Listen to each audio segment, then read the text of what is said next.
r/Askreddit by Reddit and chill. What's so stupid it's actually genius.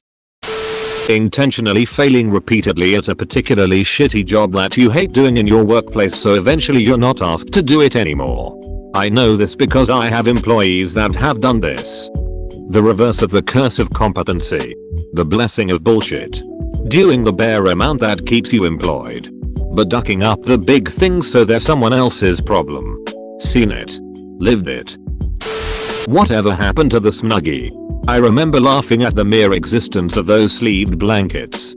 Then I was joke gifted one. And I ducking loved it. The Snuggle was primarily invented so that wheelchair users could use it easily and still be mobile. Obviously the marketing on that is pretty niche so they didn't advertise it that way. And it became sort of a meme because to able-bodied people it seemed like a ridiculous thing. Why not just use a blanket or a robe? But this is sort of a trend in those as seen on TV products. Like that banana slicer. It seems like a useless thing to many people, but if you have limited mobility in your hands it probably is a very useful tool that can help you day to day. Anyway, that's just a little fun fact for you. Have a nice day. Being really bad at things like fixing iPads. My dad and uncles need help with their tech stuff all the time. And they always come to me because my sister is hopeless with that stuff. She's not. But she's got them believing that. I do the same thing at work. Just pretend you're hopelessly incompetent or slow and they'll always ask someone else to do it. Deliver exactly what they want promptly and they'll promptly deliver new problems for you to solve. Only really works if you don't want to get promoted and have a job that's hard to get fired from. Though. One day at school a little kid, probably in kinder, asked me to spell ICUP.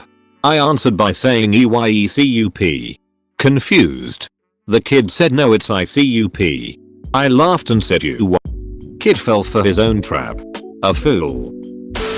Building a giant horse giving to your enemy and then sabotage your enemy with warriors inside. What a nice gift. Such a nice horse. Lather. Rinse. Repeat. Plop. Plop. Fizz. Fizz. And take two and call me in the morning. All advertising campaigns to get you use twice as much of something than you really need to. Lots of commercials even do it subtly. Take a toothpaste advert. They put onto the brush far more than you should. Just so people start doing that unconsciously. Adding a $200 monitor and motivational videos to a $200 exercise bike and selling it for $4,000. And then charging $50 a month subscription service to keep being able to see the motivational videos. Selling your panties online. Even better. Feet pics. You don't need to buy or replace anything. The Nassif theory. Doing something illegally in an obvious fashion somewhere you shouldn't be doing it will make your action go unnoticed. For example, smoking a joint in front of a police station. People will think that no one in his right mind would do it, so it must be a rolled cigarette and not a joint. I live in a country where it's illegal. Disclaimer. That theory hasn't been scientifically proven, so try at your own risk. Tell that to my brother, who earned the nickname Criminal Mastermind for getting arrested smoking one right behind a police station when he was a teen. Spam. Robocalls. Pop-ups. Unskippable ads. Dong pics. Etc. Everyone hates them. Hates them enough that they should backfire for the advertiser. But the haters just try to ignore them and move on, and that makes the 0.00001% of people that respond to them make them economically viable to torment the rest of us. 20 years ago oldmanmurray.com, one of the first proto-game review comedy websites, created by two of the guys who helped create games like Portal, created a video game review system based on how long it took you to find a crate, or barrel, in the video game. As a way of commenting on how lazy game designers had become. The start to crate review system is easily so stupid it's actually genius. Notes.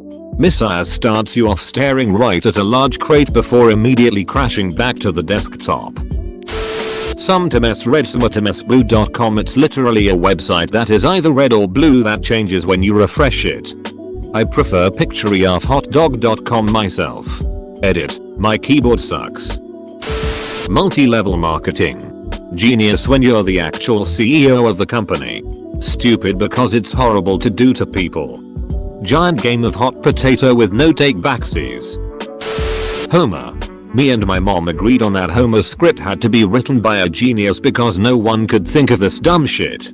We had lots of laughs discussing Homer's brain. Time to tell Marge your terrible secret. Homer. Marge. I ate those fancy soaps you got for the bathroom. Marge. Oh my god. Brain. No. Not that one. The other one. Homer. Oh. Marge. I never graduated from high school. Marge. Well, that's even worse. But it doesn't explain the soap. Wait. Maybe it does. Tons of comedies like Airplane Through Zoolander and Beyond, but not Zoolander 2. A lot of times I'll be raving about a movie and I'll have to give a disclaimer, you know. It's ridiculously stupid, but hilarious. Until Airplane. Leslie Nielsen was known as a dramatic actor, which is why it was so funny that he delivered every line with such dead seriousness. He pretty much spent the rest of his career in comedy. Microtransactions in gaming. There is always someone willing to buy them. For real. When microtransactions first started to be a thing, I remember rolling my eyes when I saw them and thinking, who would spend money on that? Turns out, lots of people. Selling 1 million pixels for $1 each. Then r/place did it for free. I have always had a terrible memory. Back when I had reasons to send actual letters through the mail, I would always forget to buy stamps. So, if I really needed to mail a letter, I would put my own address as the recipient and the intended recipient as the sender so that it would be returned to sender, which is actually the intended recipient. Worked every single time. I expected it to fail a few, but it never did. This is how the Unabomber sent things out a few times. Loading up on Tesla stock even though it's already at an all-time high price. Selling pet rocks. The guy made $1 million. You know, I had an idea like that once.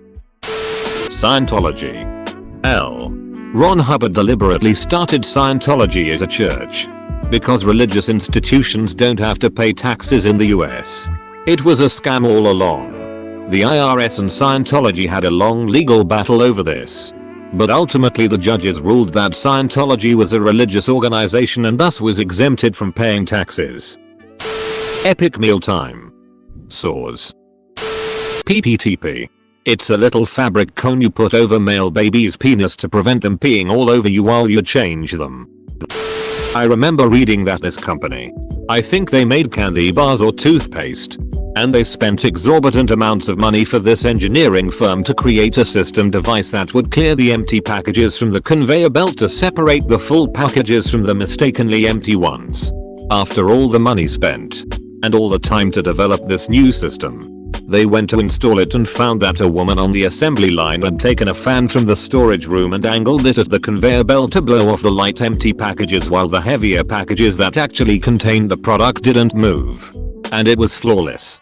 Just a stupid industrial fan that did the job perfectly without thousands and thousands of dollars and months of R&D. A good example of exogenous versus endogenous inventions. Exo is one created by the thinkers. Endo is one created organically by the people who actually use X and naturally improve through repetition. The Room. Tommy Wiseau picture. Oh hi. Mark. Selling your used yoga pants online. The guy who created a fake traffic jam on Google Maps by carting around 99 cell phones. Go on. The idea of just turn it off and then turn it back on again. It makes more sense if you know what that actually does. Computers are incredibly complex systems. So if one tiny thing ducks up, it can slowly snowball in the background without anyone noticing. Ducking up more and more tiny things until there's enough tiny duck ups put together to cause a normal, noticeable duck up. But when a computer turns on from a shutdown, it doesn't retain all those duck ups. It starts from the beginning. And at the beginning, generally speaking, no duck ups had yet occurred. And things were running as they should. So what turning it off and on again really does is force the computer to start over from before the point it made any tiny mistakes. This is simplifying things a lot, but that's the general idea. the shit my D&D party comes up with to solve simple problems. I saw a man with an e-bike towing a trailer. On the trailer was a gas generator that his bike was plugged into. You do the hokey pokey and you turn yourself around. That's what it's all about. Sad dog. My fan wasn't working yesterday, so I gave it a good smack and it started working, so violence was the answer. Cause light marketing. Okay.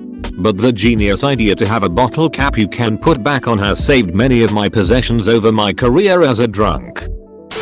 When I was in college I watched one of the foreign exchange students eating Cheetos from the bag using chopsticks. At first I thought it was kind of silly. Then I realized how genius it was because that way he wasn't staining his fingers.